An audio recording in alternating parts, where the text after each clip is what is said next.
Padahal baru kemarin, kata khilafah itu diburu, dituduh, dikriminalisasi. Ormas ada yang dibubarkan, buku ada yang dipermasalahkan, bahkan penelitian di kampus hampir seragam menarasikan bahwa khilafah itu ancaman.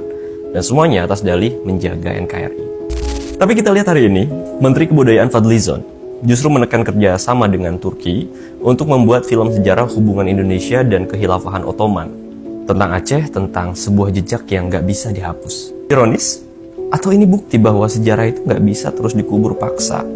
Dalam sejarah, Aceh pernah mengirim utusan ke Istanbul, meminta meriam, memohon perlindungan, dan Turki Utsmani mengirimkan bukan hanya pidato sedih penuh iba, tapi bantuan nyata, alat perang dan tentara.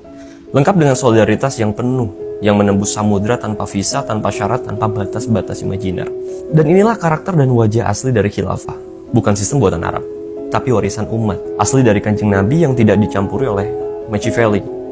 Satu model persatuan yang paling konkret yang pernah ada, yang menyatukan bangsa, ras, bahasa, dalam satu kiblat, satu panji, satu cinta. Lalu kalau kita bandingkan dengan hari ini, Gaza yang dibantai, tubuh banyak yang meledak di angkasa, dan dunia yang menonton. Umat Islam bersuara, tapi tidak bersatu, karena nggak ada satu institusi yang mampu menyatukan respon dunia Islam. Ya karena nggak ada.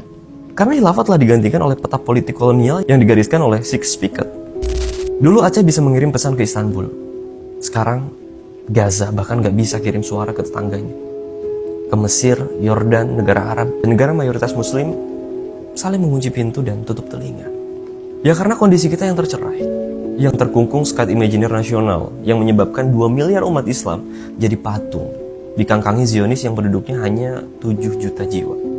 Dan hari ini, ketika proyek film tentang khilafah dibuat, pertanyaannya, apakah umat Islam di Indonesia sudah siap berdamai dengan sejarah kita sendiri? Dan perlu difahami bahwa khilafah bukan hantu masa lalu.